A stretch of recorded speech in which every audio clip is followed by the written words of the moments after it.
Blandine, bonjour. Tu es donc présidente de l'association après Guy Léger depuis 2016.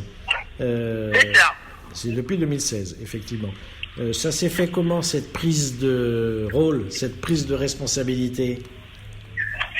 Eh bien, je suis rentrée dans l'association en 2013 et j'étais membre du conseil d'administration, donc j'assurais le secrétariat.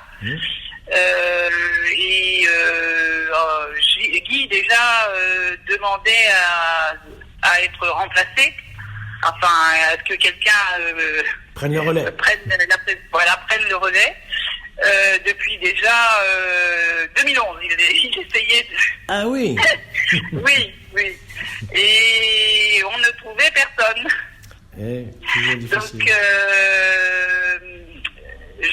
Donc moi, en 2013, je venais d'arriver, donc il n'était pas question que j'apprenais, quoi. Hein. Oui. Et en 2016, là, à nouveau, s'est posé la question. Et là, tu t'es sentie prête. On ne trouvait toujours personne. Et là, tu t'es sentie prête. Et là, je me suis sentie, disons, je trouvais dommage que tout le travail qui avait été fait Absolument. depuis que Guy avait pris en main l'Indecosa CGT 18, je trouvais dommage que ça se perde. Oui. Et donc, voilà, je me suis un petit peu engagée à poursuivre ce travail. Eh ben, je crois qu'on ne peut que s'en féliciter. Alors, Tout à fait. et, tu vois, et Guy approuve, donc. Bah oui. Alors, Blandine, Voilà. comment, à ton avis, ont évolué les préoccupations et les revendications des salariés dans ce domaine? Guy nous a parlé un petit peu des débuts de mobilisation d'Indecosa du Cher. Aujourd'hui, là, comment tu vois ce qui a évolué, ce qui continue d'évoluer dans les préoccupations des salariés? C'est une question assez complexe. D'abord, je suis pas dans la tête de tous les salariés. Non. Ce qui émerge, à mon avis, à mon sens, c'est des préoccupations qui sont plus d'ordre de type défense des services publics. Oui.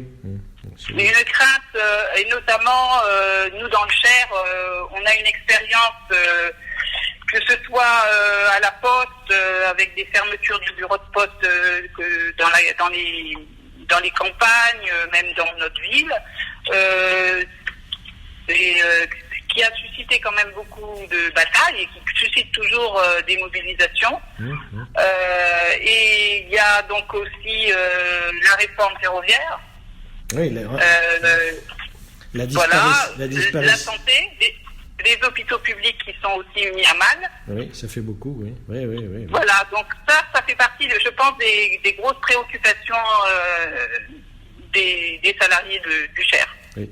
Des salariés, et puis la disparition des services publics de proximité, les problèmes de transport, les problèmes de santé, ça concerne aussi très directement souvent les personnes âgées, les retraités, et notamment en province. Hein, tout à fait. On est d'ailleurs un département où nous avons quand même une majorité de population plutôt vieillissante, quoi. Ben oui. C'est pour ça qu'il y a un journaliste de Vie Nouvelle qui interroge les gens d'Indecosa. Voilà, c'est bien. Ça bon bien. Voilà. Alors, Blandine, comment Indecosa s'efforce d'y répondre à ces préoccupations et aussi à ces revendications, quoi? Est-ce que tu peux nous citer quelques initiatives ou quelques actions que vous avez menées ces dernières années? Bien, écoute, déjà dans les années passées, donc on avait créé un collectif de défense au niveau des transports en commun de la ville de Bourges. Le projet de la municipalité, c'était de fermer certaines lignes. Donc il y a eu un comité de défense qui s'est créé où nous, Indecosa, on a participé fortement.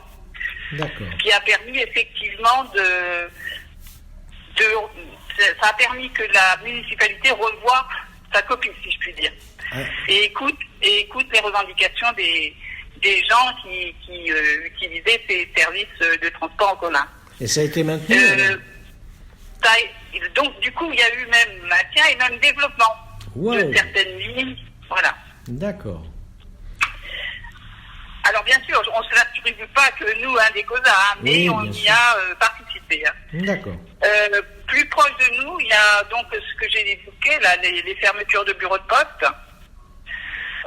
où on a aussi participé aux manifestations et aux comités locaux de défense des bureaux de poste. Et puis, actuellement, nous sommes aussi impliqués aussi dans le comité de vigilance ferroviaire 18, avec notamment des revendications auprès de la région centre pour qu'elle réactive les comités de ligne qui avaient été mis en place et qui n'étaient plus actifs depuis quelques années. Une question, Blandine. Dans le cadre de ces initiatives-là, comment est-ce que le lien avec les camarades de la CGT, les transports, les cheminots, a pu se faire? Oui, tout à fait. Voilà, parce que ça, c'est important aussi. Tout à fait. Oui, ce que j'ai oublié de dire, c'est que effectivement, c'est toujours en lien avec les syndicats de l'activité concernée, que ce soit dans les transports en commun, ferroviaire, que ce soit la Poste, on est en lien avec la FAPT, avec les syndicats des cheminots et avec le syndicat de la STUB, c'est-à-dire la Société des transports urbains de Bourges. De Bourges. Ça me paraît important parce que, on sait très bien que on est souvent un petit peu chacun chez soi et là, ces luttes-là obligent à la fois salariés, habitants, usagers à se mobiliser d'un commun accord pour défendre à la fois des acquis et parfois les développer. Et donc ça, c'est ce que vous avez réussi à faire quand même. Oui, tout à fait. Alors, peut-être dernière question, sauf si tu vois d'autres choses d'importantes à nous dire. Oui, par rapport à la défense des services publics et au fait qu'en tant que défense des consommateurs salariés, dans le domaine de la santé que j'ai cité tout à l'heure, nous avons à notre dernière assemblée générale du mois de juin décidé donc de nous impliquer dans la défense des usagers du système de santé publique. D'accord. Donc, c'est un de nos axes de travail et toujours effectivement en lien avec les syndicats de la santé. Nous espérons créer un collectif pour pouvoir aboutir à répondre à ce besoin de représenter les usagers dans les différentes instances et commissions. Et là, Indecosa est perçu comment dans ces institutions? Alors, au niveau de la santé, nous n'y siégeons pas encore. Dans les autres institutions, par exemple, on a un camarade qui siège à la commission de surendettement. Nous participons aussi à la CDAC. Nous siégeons, nous représentons les usagers à la CDAC. CDAC, c'est CDAC, alors c'est commission départementale d'aménagement commercial. D'accord. Où est-ce qu'on siège encore Après, il y a les syndicats mixtes. Ah oui, il y a le syndicat mixte d'électricité. Oui, et nous rencontrons aussi justement les acteurs que sont la SNCF, la Poste, l'EDF, GDF, c'est plus comme ça, c'est Enedis, GRDF, voilà, et Orange aussi. Donc on est pas mal perçu, Je pense que dans l'ensemble, voilà. Ça, on essaye d'être à la fois porteur de ce qui nous paraît être juste pour les usagers de ces services publics et aussi, constructif.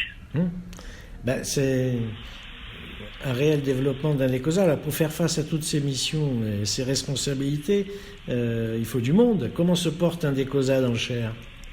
Ah, ça c'est une question questions effectivement que nous avons soulevées parce que certes l'équipe s'est développée pendant ces dernières années, mais nous sommes une équipe qui n'est plus toute jeune et nous nous préoccupons justement de la relève, quoi. Et ça a été l'objet d'ailleurs de l'appel qu'on a lancé à notre dernière Assemblée Générale. Et tout au long de la préparation d'ailleurs de notre Assemblée Générale, nous avons contacté et nous avons participé à des réunions avec les directions syndicales des structures de la CGT et du Cher pour parler effectivement de cette nécessité de nous envoyer des militants, des jeunes retraités pour nous succéder, quoi. Et ça se prépare maintenant. Oui. C'est Guy qui t'a prévenu qu'il fallait s'y prendre suffisamment à l'avance. Oui, tout à fait. Merci beaucoup. Bon après-midi et merci de votre accueil. Au revoir. Merci bien. Au revoir.